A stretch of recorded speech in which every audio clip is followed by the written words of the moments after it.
الحمد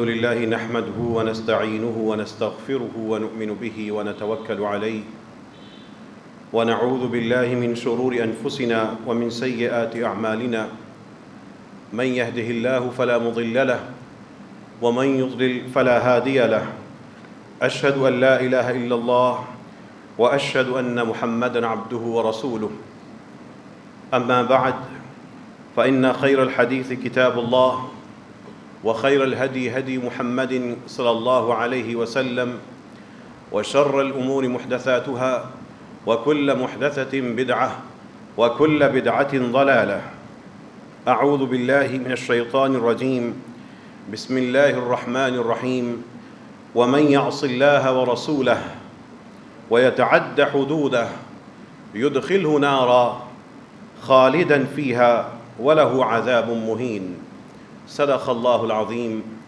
اللهم صل على محمد وعلى آل محمد كما صليت على إبراهيم وعلى آل إبراهيم إنك حميد مجيد اللهم بارك على محمد وعلى آل محمد كما باركت على إبراهيم وعلى آل إبراهيم إنك حميد مجيد اللهم ربنا آتنا في الدنيا حسنة وفي الآخرة حسنة وقنا عذاب النار اللهم إنا نسألك الهدى والتقى والعفاف والغنى ومن الجنة الدرجات العلى اللهم ربنا يسر ولا تعسر وتمم بالخير اللهم ربنا إنك عفو كريم تحب العفو فاعف عنا يا أرحم الراحمين. لوگ دعویٰ یہ کرتے ہیں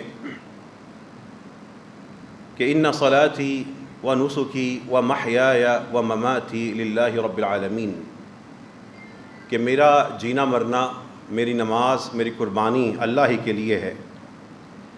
دعویٰ یہ ہوتا ہے کہ محیای و مماتی، جینا مرنا اللہ کے لیے ہے، لیکن جینا مرنا تو دور کی بات، شادی کا طور طریقہ ہی اللہ والوں والا نہیں ہوتا. شادی اور اس سے متعلقہ کام دین کے مطابق کر نہ سکے اور بعد میں آ کے یہ سوچتے رہے کہ ان صلاتی و نسکی و محیای و مماتی للہ رب العالمین پڑھ لیا ہے، یہ دوغلا پن ختم کرنا ہوگا. اور جو ہماری شادیوں میں شریعت کا نقصان کرتے ہوئے شیطان آیا ہے، اس شیطان کو اب بھگانا ہوگا، ہمت کرنی ہوگی، اٹھنا ہوگا، بولنا ہوگا، بدلنا ہوگا.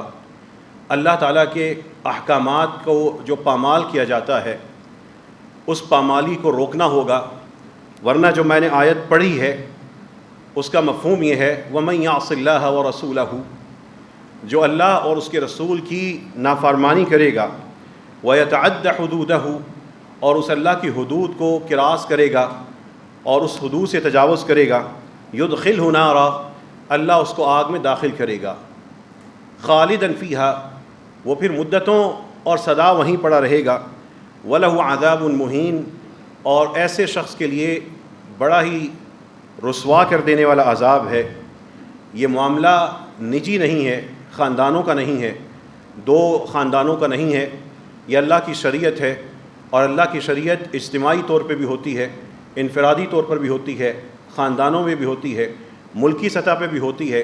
وہ ہر وقت ہوتی ہے اور ہر جگہ ہوتی ہے، اور اسی کو ماننے کا نام ہے لا الہ الا اللہ محمد الرسول اللہ.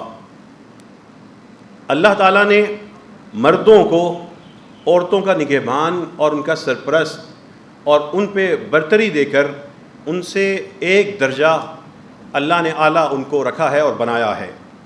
قرآن کہتا ہے الرجال قوامون علی النساء، مرد خواتین کے نگہبان اور ان پہ اپنا حکم چلانے والے ہیں. یہ حکم زور آزمائی کا نہیں ہے، یہ سرپرستی محبت اور شفقت کا ہے. کیوں ایسا ہم نے کیا؟ قرآن کہتا ہے بما فضل اللہ بعضهم علی بعض، اس کی وجہ یہ ہے کہ اللہ نے ایک تو مردوں کو خواتین پر کچھ فضیلتیں عطا کی ہیں، وبما انفقوا من اموالہم، اور چونکہ مرد اپنے مال میں سے خرچ کرتے ہیں، وَبِمَا أَنفَقُوا مِنْ أَمْوَالِهِمْ، اس آیت پہ رک جائیے، اس جملے پہ رک جائیے. یہاں سے ہمارے معاشرے میں اس آیت کے ساتھ واردات کا آغاز ہوتا ہے. قرآن کہتا ہے کہ مردوں کو ہم نے فضیلت دی اس لیے کہ یہ اپنے مال خرچ کرتے ہیں اور شادی کے موقع پر 25,000 حق مہر لکھوا کر، بیٹی کو 50,000 روپے حق مہر لکھوا کر اس کے باپ سے 5 لاکھ روپے کا جو جہیز اور 10 لاکھ کا جہیز نکلواتے ہیں، وہ کیا ہے؟ منع کیا گیا تھا کہ ہفتے کے دن مچھلیاں نہ پکڑنا. انہوں نے کہا نہیں پکڑتے، ہفتے کے دن کھڈے کھود لیتے تھے، اتوار کو آ کے نکال لیتے تھے مچھلیاں وہاں سے. کہا گیا کہ عورتوں کو حق مہر دینا ہے، انہوں نے کہا دے دیں گے، لیکن ساتھ ہی تھوڑا سا حق مہر دے کے وہ جو اس بیٹی کے باپ سے جہیز نکلوایا ہے وہ کس شریعت کے تحت نکلوایا ہے؟ آئیے جہیز کی تاریخ کی طرف.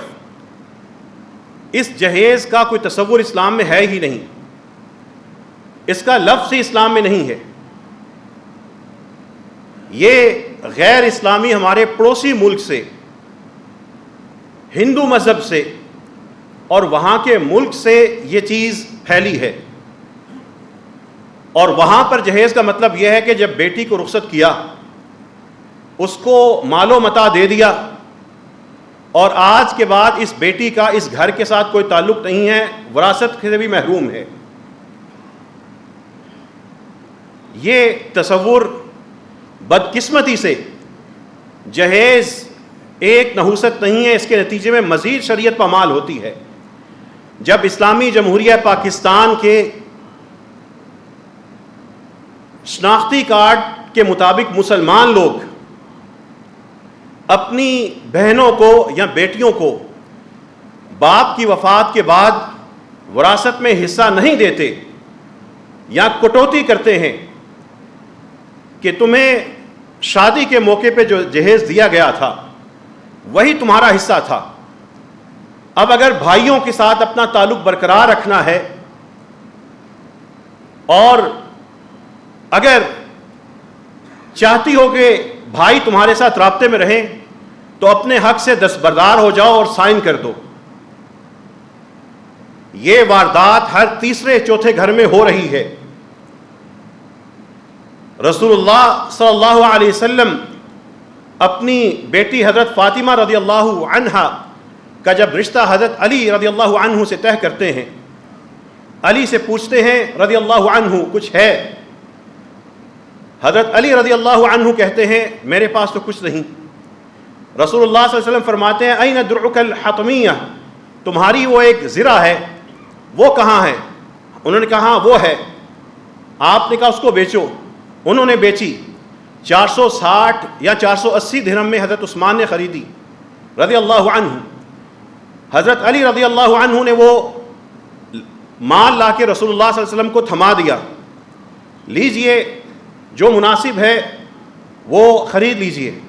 رسول اللہ صلی اللہ علیہ وسلم نے سامان خریدا اور اپنی بیٹی کو وہ سامان دے کر روانہ کیا. وہ اس دلہا کی کمائی کا تھا. یہ وقت ہے سوال کا. سلفی سے، حنفی سے، ابو حنیفہ رحمہ اللہ کے پیروکاروں سے، امام مالک رحمہ اللہ کے پیروکاروں سے. یہ اس اسلامی معاشرے میں یہ ظلم جہیز کے نام سے آغاز ہوتا ہے. بیٹی سے بعد میں تو برا سلوک ہوتا ہے. اس شادی سے پہلے باپ اپنی حیثیت کے مطابق غریب ہے، متوسط ہے یا امیر ہے، وہ مسلسل جوڑنے میں لگا ہوتا ہے کہ اپنی حیثیت کو بچاؤں اور میری حیثیت کے مطابق جو مجھ سے مانگا جائے گا میں اس کے مطابق لوگوں کو دے کے منہ بند کر دوں. یہ کون سا فرقہ ہے؟ یہ کون سا اسلام ہے؟ یہ کون سے امام کا حکم ہے؟ اور اس پہ خاموشی کس مصلحت کے تحت ہے؟ شادی کارڈوں کے اوپر یہ عام کرنا ہوگا کہ ہمارا یہ رشتہ اخلاص پر مبنی ہے اور جہیز کی لعنت سے پاک ہے. دلہا دو ہی قسم کے ہو سکتے ہوں گے، یا غیرت مند دلہا یا جہیز مند دلہا۔ جو جہیز لے کے آیا ہے یا بیٹھا ہے وہ بتائے تو صحیح، رسول اللہ صلی اللہ علیہ وسلم کی سنتوں کے لیے مناظرے کرنے والوں، چھوٹی چھوٹی آوازوں پر، ہاتھوں کے انچ اوپر نیچے ہونے پر، پاؤں کے درمیان تھوڑے تھوڑے فاصلے کم و بیش ہونے پر، وہ جوشیلے ہو جانے والوں، ان کاموں سے تو کسی کی حق تلفی نہیں ہوتی، لیکن اس ظلم کی وجہ سے گھر اجڑتے ہیں، اولادیں ماں باپ کو ٹوٹتا دیکھتی ہیں، باپ سسکتے ہیں، مائیں روتی ہیں، ایک نسل اس کو جھیلتی ہے۔ یہ ہمارے معاشرے میں کیوں آیا؟ اور ہمارے تمام فرقوں کی تنظیموں نے، جماعتوں نے، علماء نے اس کو قبول کیسے کر لیا اور ان کے جا کے نکاح کیسے پڑھا دیے؟ قرآن تو کہتا ہے وَآتُوا النِّسَاءَ صَدُقَاتِهِنَّ نِحْلَةً، خواتین کو ان کے حق مہر خوشی سے دیا کرو، خوشی سے دیا کرو۔ وہ خوشی سے دینے والے کتنے ہیں؟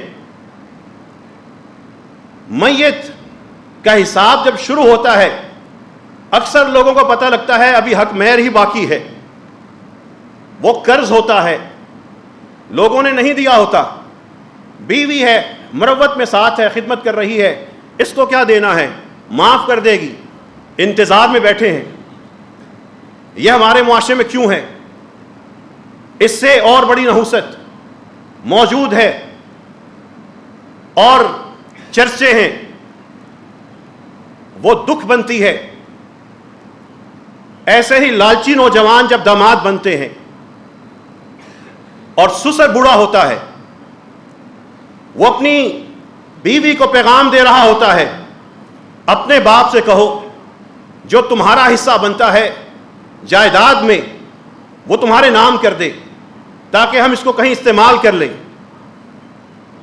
سنگ دلی کی انتہا دیکھیے، بے حسی کی اس انتہا کو محسوس کیجئے۔ ایک خاتون اپنے شوہر سے یہ سن رہی ہے کہ باپ سے کہو تمہاری تو عمر گزر گئی، پتہ نہیں کب جانا ہے، لیکن کام کی جو چیز تمہارے پاس وراثت ہے وہ باپ سے کہو اتنا حصہ تمہارے نام لگائے، تمہارے نام اس لیے لگائے کہ بلّہ یہ سارے کا سارا دودھ پی جائے۔ یہ ہمارے معاشرے میں ہے یا نہیں؟ یہ کہاں سے ہمارے معاشرے میں چیز آئی اور ہم نے ایسے رشتہ داروں کو نشان عبرت کیوں نہیں بنایا؟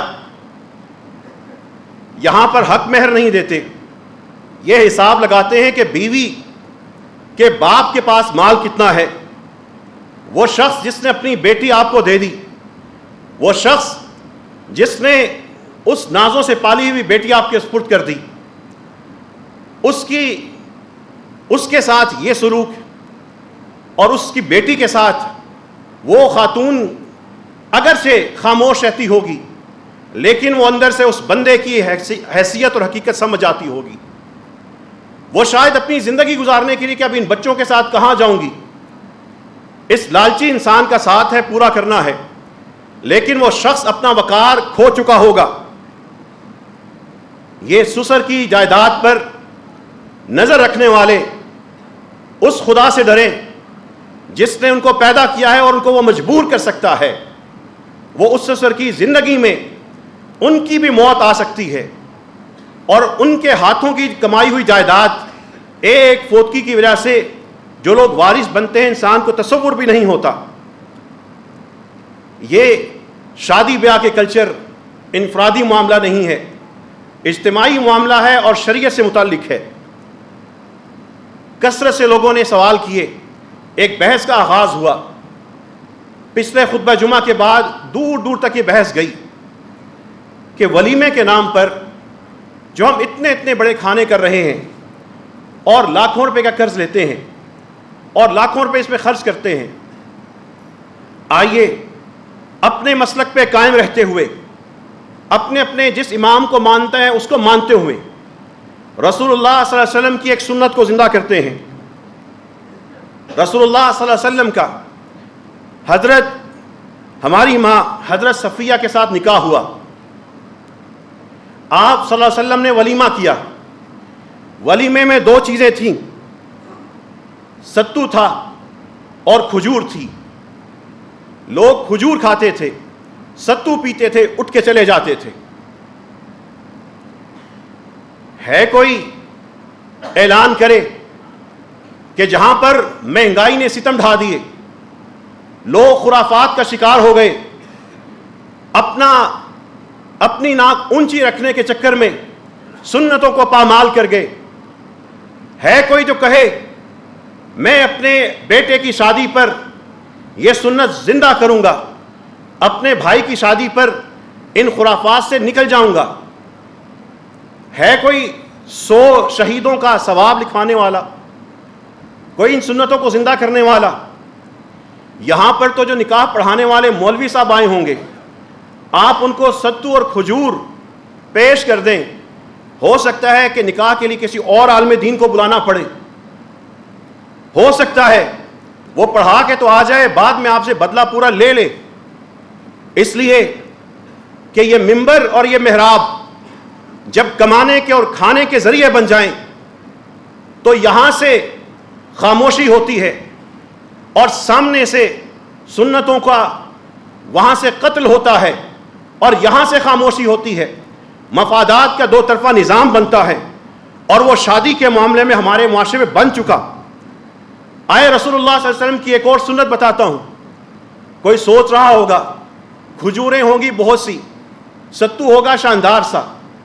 اگلی حدیث سنیے، رسول اللہ صلی اللہ علیہ وسلم نے مدین من شعیر، 2 مد جو لے کر اس کا ولیمہ کیا.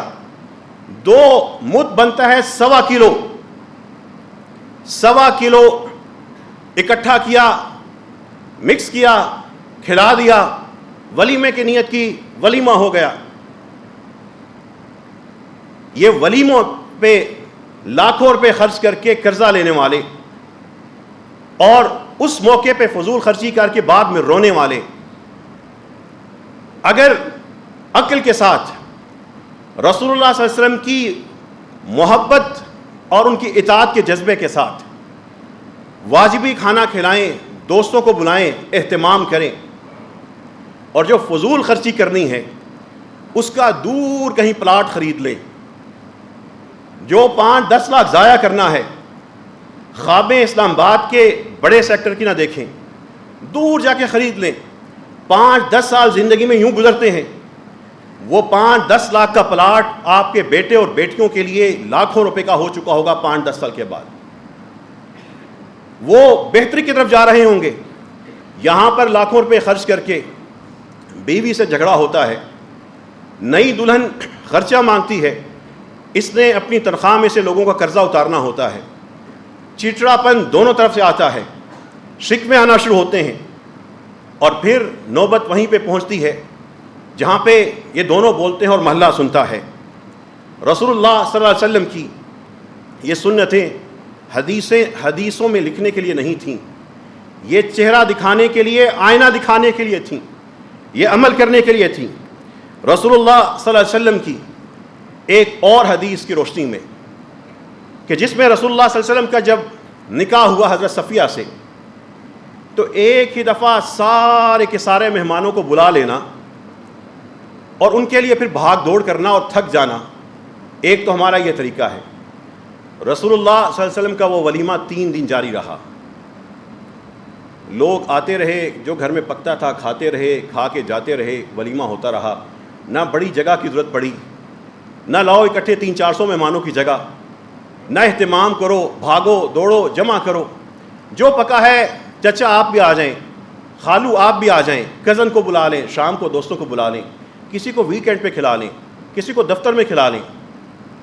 یہ کرتے جائیں. یہ 3-4-5 لاکھ روپے کی ہوٹل والوں کو اور مارکی میں جا کے بیٹھ کر کرنے والے، یہ رسول اللہ صلی اللہ علیہ وسلم کی سنتیں موجود ہیں. سنت بھی زندہ کیجیے، برکت ہی برکت ہوگی. یہاں پر ایک اور سنت زندہ کیجیے. دلہا کے دوستوں، اگر اسلامی ثقافت قائم کرنی ہے، اسلامی نظام قائم کرنا ہے، تو اپنے ایک ایک کر کے گھروں میں معاشرے میں اصلاح کرتے جائیں۔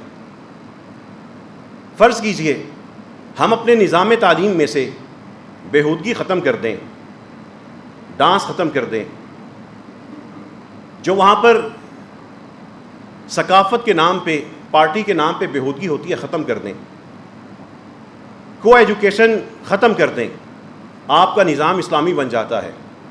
وہی سائنس غیر اسلامی میں، وہی اسلامی میں پڑھائی جائے گی۔ آپ شادیوں پر یہ گناہ کبیرہ ختم کر دیں، شادیاں اسلامی کر دیں۔ بچہ اسلامی نظام تعلیم سے اسلامی شادی میں جائے گا، اس کو اسلام کا پتہ ہوگا۔ مسجد کے اندر مسلمان ہیں، یہاں پہ مجھے میوزک لگانے کی کوئی اجازت نہیں دے گا، لیکن شادی ہال میں جا کے 2 گھنٹے پورے سکون سے اطمینان سے گزار کے آئے گا۔ اگر گناہ سے نفرت تھی تو ادھر بھی وہ گناہ ہے، ادھر بھی وہ گناہ ہے۔ ہم نے ادھر بیٹوں کو اور بیٹیوں کو تقویٰ کا ماحول دیا اور وہاں پہ گناہ کا ماحول دیا، پھر پوچھتے اسلامی نظام کب آئے گا۔ آئیے دلہا کے دوستوں کی طرف۔ رسول اللہ صلی اللہ علیہ وسلم کا ایک ام المؤمنین ہماری ماں رضی اللہ عنہا سے نکاح ہوا، سفر میں تھے، کچھ نہیں پاس۔ رسول اللہ صلی اللہ علیہ وسلم نے دسترخوان بچھا دیا، کہا جس کے پاس جو ہے لے آؤ۔ کوئی دودھ لے آیا، کوئی پانی لے آیا، کوئی کھجور لے آیا، کوئی جس کے پاس جو تھا سب نے لائے، بیٹھے، کھانا کھایا، چلے گئے۔ آپ صلی اللہ علیہ وسلم نے خالی دسترخوان بچھا دیا تھا۔ یہاں پہ دوستوں کی باری ہے، سنت کو زندہ کرنا ہے۔ پاکستان کے شادیوں میں جو دلہے کے دوست ناچتے رہتے ہیں، بھنگڑے ڈالتے رہتے ہیں اور خرافات کرتے رہتے ہیں، گاڑیوں پہ پیسہ بہت سا خرچ کر کے جا کے وہ ایسا کریں، اپنے دوست کو ایسی چیزیں گفٹ کر دیں جو اس کی آئندہ زندگی میں کام آنی ہے۔ چھوٹے چھوٹے گفٹ اس کو دے دیں، وہ دلہا اپنے گھر کا سامان خود تیار کرے، باقی دوست اس کو گفٹ دے دیں۔ ولیمے کا موقع ہے، کوئی کہے بریانی کی دیگ میری، کوئی کہے قورمہ میری طرف سے، نان میری طرف سے، کھیر میری، اور بیٹھے بیٹھے اس دوست کی اس وقت ایسے مدد کریں اس کا ولیمے پہ خرچ نہ ہو۔ ہمارے معاشرے میں ایسے دوست ہوں گے تو زنا کم ہو جائے گا اور نکاح فروغ پا جائے گا۔ یہاں پہ باپ کہتا ہے بیٹے شادی کر لو، بیٹے کو پتہ ہے میں ٹانگے میں گھوڑے کی طرح پھنس جاؤں گا، وہ اس کو پتہ ہے کہ میرے ساتھ والے قرضے لے لے کے شادیاں کرواتے ہیں، بعد میں روتے ہیں، اس وجہ سے کہتے ہیں ابھی نہیں، کما رہا ہوں۔ اور رسول اللہ صلی اللہ علیہ وسلم کی سنت زندہ کرنی ہے۔ نوجوان آیا، کہنے لگا میرے پاس مال نہیں ہے، کنگلا ہوں۔ رسول اللہ صلی اللہ علیہ وسلم نے کہا شادی کر لو، اللہ تمہیں غنی کر دے گا۔ کہاں پہ ہیں ہم اور کہاں پہ ہیں رسول اللہ صلی اللہ علیہ وسلم کے وہ معاشرے کے نوجوان؟ یہاں پہ جن کی اب شادیاں ہونی ہیں، ان کے جو دوست بیٹھے ہیں، یہ تحریک چلا دیں، یہ چل پڑی ہے۔ اللہ تعالیٰ کی توفیق سے جہیز کے حوالے سے اس ہفتے میں جتنی ٹی وی ٹاک شوز اور باتیں ہوئی ہیں، علماء کرام کے ہاں یہ بحث ہوئی ہے، وہ ایک بینر کہ میں جہیز نہیں لوں گا، اس نے ذہنوں کو جھنجھوڑا ہے، راستہ دکھایا ہے۔ لوگ آئے ہیں، بیٹیاں آئی ہیں، مائیں آئی ہیں روتی ہوئی۔ اگلے جمعے میں خواتین یہاں پہ دستخط کریں گی، وہ بھی عہد کریں گی، مسجدوں میں کریں گی۔ یہ کیسی نحوست ہم نے ارد گرد اکٹھی کی ہوئی ہے۔ اب یہاں پر ایک شرعی مسئلہ کی روشنی میں بڑے بڑے شہروں کی جو شادیوں کے معاملے ہوتے ہیں، ان کا ایک مسئلہ سنت کی روشنی میں حل کر لیں۔ یہ کہیں نہیں لکھا کہ آپ جس کو جانتے ہیں ان سب کو بلائیں، ان کو ولیمے والا کھانا کھلائیں، کہیں نہیں لکھا ہوا۔ یہ کہیں فرض نہیں ہے۔ حیثیت کے مطابق دعوت دیں، میل جول رکھیں، خوشی منائیں، لیکن ایسے شہر بڑے بڑے جہاں پہ میاں بیوی دلہا دلہن ایک ہی شہر کے ہوتے ہیں، وہ یہ کام کریں کہ نکاح کے موقع پر جن ضروری لوگوں کو بلانا ہے ایک ہی فنکشن میں بلا لیں۔ جن ضروری لوگوں کو بلانا ہے دونوں کو بلا لیں، بجائے دونوں خاندان الگ الگ خرچ کر رہے ہیں اور ولیمے کے نام پہ ضروری سمجھتے ہیں کہ اگلے دن ہم نے الگ پھر فنکشن کرنا ہے۔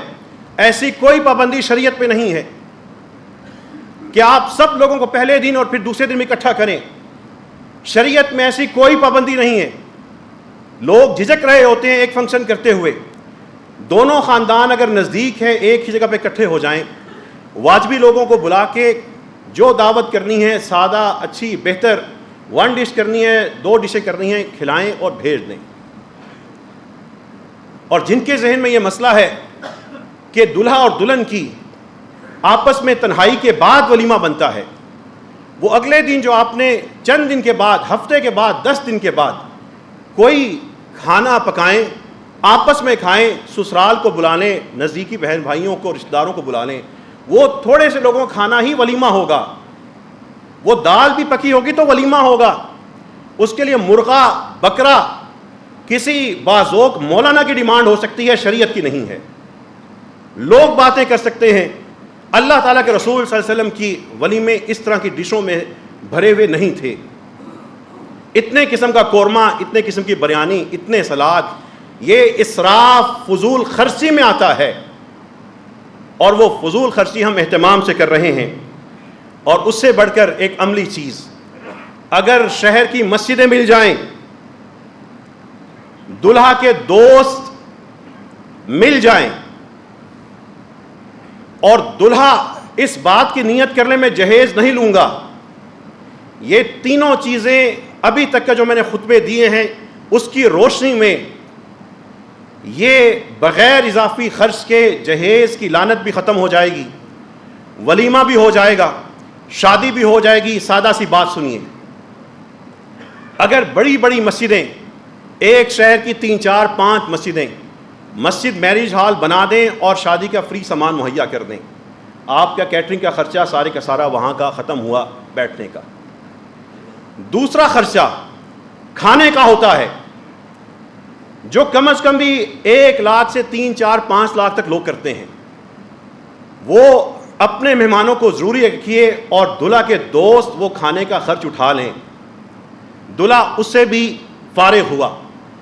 اب دلہا نے جو اپنی بیوی سے جہیز لینا تھا وہ کہے نہیں چاہیے، جو اس کی یہاں سے 2 جگہ سے بچت ہوتی ہے وہ اپنے گھر کا سامان خود خرید کے اپنی ملکہ سے کہے تم سلطنت کی ملکہ ہو اور میں یہاں کا بادشاہ ہوں، میں نے تمہیں یہ سامان خرید کے دے دیا۔ بادشاہ خود جا کے سرحدوں پہ جنگ لڑتے ہیں، ملکہ کو نہیں بیٹے جاؤ تم جا کے ہمارے لیے کما کے لاؤ اور علاقے فتح کر کے لاؤ، وہ لا کے ڈھیر کرتے ہیں اپنی شہزادیوں کے لیے، اپنی بیٹیوں اور اپنی بیویوں کے، اپنی ماؤں کے قدموں میں ساری اپنی کمائی خرچ کر دیتے ہیں۔ مرد کی شان یہ ہوتی ہے، وہ زندگی اپنی ماں کی خدمت میں، بہنوں کی خدمت میں، بیٹیوں کی خدمت میں، بیوی کی خدمت میں گزار دیتا ہے، اس میں یہ حوصلہ ہے۔ اسی حوصلے کی وجہ سے اللہ نے کہا ہے الرجال قوامون علی النساء، ان عورتوں پر مردوں کو فضیلت ان کے حوصلے کی وجہ سے دی گئی ہے۔ عورت میں اتنا حوصلہ نہیں ہے، مرد میں ہے، لیکن یہ کیسا مرد ہے جو عورت سے لے کے کھا رہا ہے۔ اللہ تعالی ہمیں رسول اللہ صلی اللہ علیہ وسلم کی امت کا مرد بننے کی توفیق عطا فرمائے۔ وآخر دعوانا ان الحمد للہ رب العالمین۔ الحمد للہ حمدا کثیرا طیبا مبارکا فیہ، اللہم لک الحمد کما ينبغی لجلال وجہک عظیم سلطانک، اللہم صل علی نبینا محمد، اللہم صل علی اصحاب نبینا محمد، اللہم صل علی ازواج نبینا محمد۔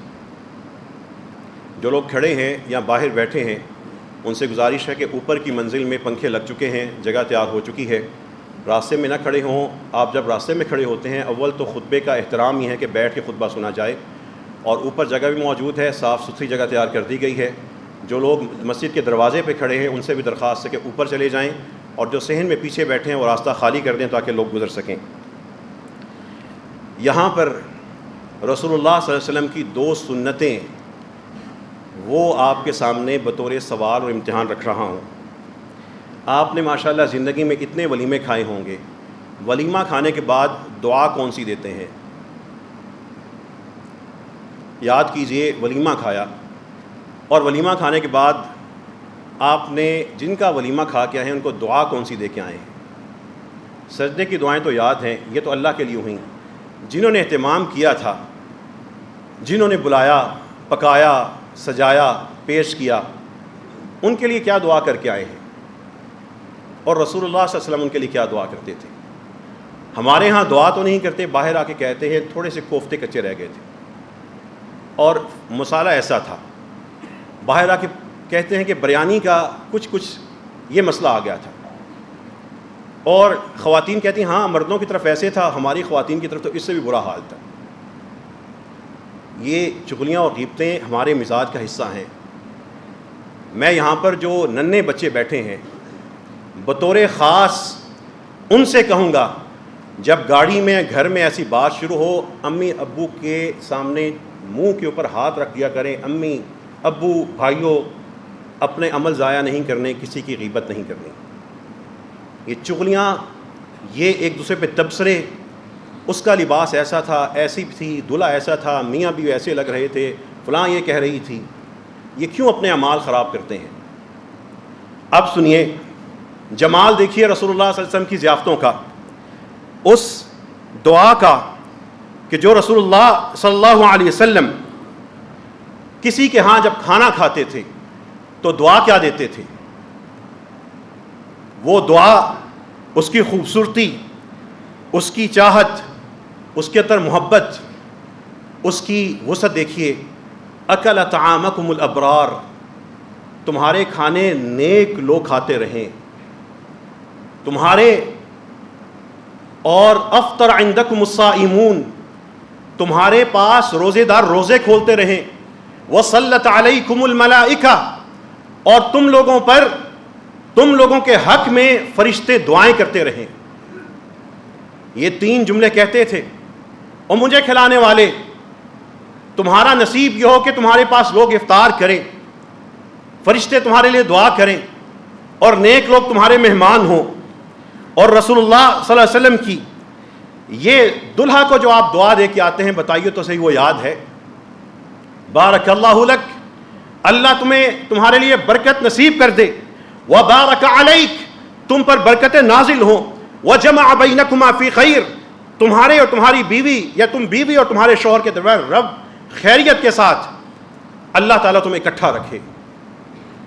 آتی ہے یہ دعا، یہاں دلہے کو زور سے مل کے کہتے ہیں اب تمہیں مزہ آئے گا، اب تمہیں سمجھ آئے گا شادی کیا ہوتی ہے، آج کے بعد ہنس کے دکھانا۔ یہ دعا کہاں ہے؟ بتائیے تو صحیح۔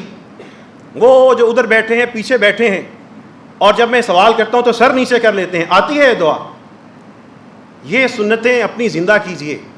ہم ان سنتوں سے دوری کی وجہ سے ہم آتے ہیں تو ہمیں اپنی کسی نہ کسی چیز میں نحوست کا اس لیے احساس ہوتا ہے کہ ہم ان چیزوں کا ہمیں پتہ ہی نہیں، ہم جن چیزوں میں الجھے ہیں وہ ہمارا دین نہیں، اور جو ہمارا دین ہے اس کو ہم فراموش کر رہے ہیں۔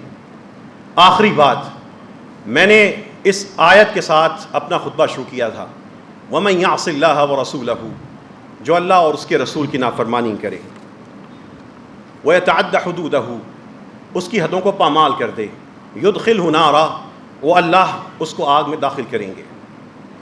اے اللہ ہمیں ان میں شامل نہ فرمانا، اے اللہ ہمیں یہ سرٹیفکیٹ نہ ملے کہ ہم اللہ اور اس کے رسول کے نافرمان ہیں۔ اب اس آیت کو ایک طرف لکھ لیجئے، اپنی جو خاندانوں کی شادیاں ہیں وہاں پہ میوزک بجتا ہے، کیا وہ اللہ کی نافرمانی ہے یا نہیں؟ خود آپ بتائیے۔ جو میوزک بجتا ہے وہ رسول اللہ صلی اللہ علیہ وسلم کے احکامات کی خلاف ورزی ہے یا نہیں؟ بتائیے، ہے یا نہیں؟ جو وہاں پر بے پردگی کا ماحول ہوتا ہے، ایک خاتون چہرہ نہیں ڈھانپتی، چلیے وہ بات کی بحث ہے، لیکن خواتین کے جو آج کل کے لباس ہیں، جسم اس تھوڑے سے حصے کے علاوہ ان کے بازو، ان کے جسم کے یہ حصے جھلکتے ہیں یا نہیں جھلکتے؟ وہ بے پردگی رسول اللہ صلی اللہ علیہ وسلم کے حکم کے خلاف ورزی ہے یا نہیں؟ ہماری شادیوں میں ایسا ہوتا ہے یا نہیں؟ یہ بتائیے۔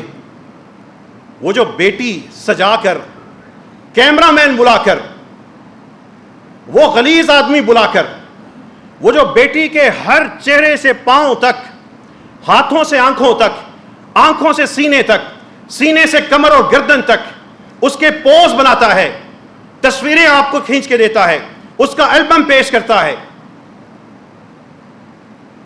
وہ اللہ کی صراحتاً نافرمانی ہے یا نہیں؟ جواب آپ دیں گے، بولیے نا، تو پھر وہ ہوتی ہے یا نہیں؟ پھر یہ بتائیے، بیٹی کو سٹیج پر بٹھا کر جو دلہن یہاں پر بیٹھے ہیں، دلہنوں کے باپ بیٹھے ہیں، دلہن کے سسر بیٹھے ہیں، بیٹی رحمت کا ذریعہ، مغفرت کی ضمانت، اس بیٹی کو سجا کر جب سٹیج پہ بٹھاتے ہیں، اس کو جو سارے مرد دیکھتے ہیں اور وہ لوگوں کے سامنے سجی سنوری تیار ہو کر گاڑی میں بیٹھتی ہے، سوشل میڈیا پہ اس کے چرچے ہوتے ہیں، کیا یہ رسول اللہ صلی اللہ علیہ وسلم کی اطاعت ہے یا ان کی نافرمانی ہے؟ تو پھر ہماری شادیوں میں نافرمانی ہوتی ہے یا نہیں ہوتی؟ وہاں پر کیوں نہیں بولتے؟ یہاں پر اگر میں آج کسی ایسے امام کو بلا لوں جو آپ کے مطابق نماز نہ پڑھاتا ہو، آپ نے مجھے وہاں سے نکلنے نہیں دینا، لیکن وہاں پر رسول اللہ صلی اللہ علیہ وسلم کے احکامات کی خلاف ورزی ہوتی ہے، نکاح پڑھانے والا بیٹھتا ہے اور کھا کے آتا ہے، نماز پڑھنے والے وہاں پہ شرکت کرتے ہیں، بیٹیاں ناچتی ہیں، دلہا کے دوست سارے کے سارے اکٹھے ہو کر بھابھی کو دیکھنے کے نام پر اپنے اس مسلمان دوست کی مسلمان بیٹی کو نیچے سے اوپر دیکھ کے آتے ہیں، نظر ڈالتے ہیں۔ بتائیے یہ اللہ تعالیٰ کے رسول صلی اللہ علیہ وسلم کی حکم کی اطاعت ہے یا نافرمانی ہے؟ تو پھر کیوں ہوتا ہے؟ پھر بولتے کیوں نہیں؟ پھر وہاں پہ روکتے کیوں نہیں؟ پھر کیسے رات کو سو جاتے ہیں؟ ایسی شادیوں میں بچے لے کے کیوں جاتے ہیں؟ پھر یہ بتائیے، شادی کے معاملے میں نمازیں ضائع ہوتی ہیں یا نہیں ہوتی؟ مجھے ایک شادی ایسے بتائیے زندگی میں، شادی کا وقت ہو، دلہا آگے پہلی صف میں کھڑا ہو کے نماز ادا کر کے آیا ہو، لوگوں کے کپڑے اور قلب خراب ہوتی ہیں رکوع اور سجدہ کرتے ہوئے، وہ اپنے اس وقت اس استری کو بچانے کے لیے نمازیں قربان کرتے ہیں، میک اپ کو بچانے کے لیے دو چار نمازیں نمازی لوگ بھی کھا جاتے ہیں۔ ہمارے صغیرہ اور کبیرہ گناہ معاف فرمائے۔ اس مسجد کے باہر 56 مزدوروں کا انٹرویو کیا، ہمارے ارد گرد یہ پھیلے مزدور، محنت کش لوگ، یہ پلستر والا، یہ چنائی والا، یہ کھدائی والا، یہ ریڑھی والا، 56 میں سے 47 کو پوری نماز نہیں آتی۔ ایسے بھی ملے جن کو کلمہ بھی نہیں آتا، ایسے بھی ملے جن کو سورہ فاتحہ نہیں آتی، 56 میں سے 41 ایسے تھے جن کو قرآن کی ایک سورت کے علاوہ دوسری سورت نہیں آتی۔ 56 میں سے ایسے ساتھی بھی ملے جو رسول اللہ صلی اللہ علیہ وسلم پہ درود نہیں پڑھ سکتے۔ اسلام آباد کی F84 کے ارد گرد جو مزدور ہیں ان کی بات کر رہا ہوں، کسی غیر مسلم ملک کی بات نہیں کر رہا۔ مزدور مدرسہ بن گیا ہے، ذمہ دار وہ نہیں ہیں، ہم ہیں۔ ہم اپنی اپنے فرقوں میں اکڑ کر چلنے والے ساتھ اپنے محروم شخص کو نہیں دیکھتے۔ مزدوروں کے لیے کیمپ لگیں گے، مزدور مدرسے کے نام سے بنا ہے، اور 40 سے زیادہ مزدوروں نے رجسٹریشن کروائی ہے۔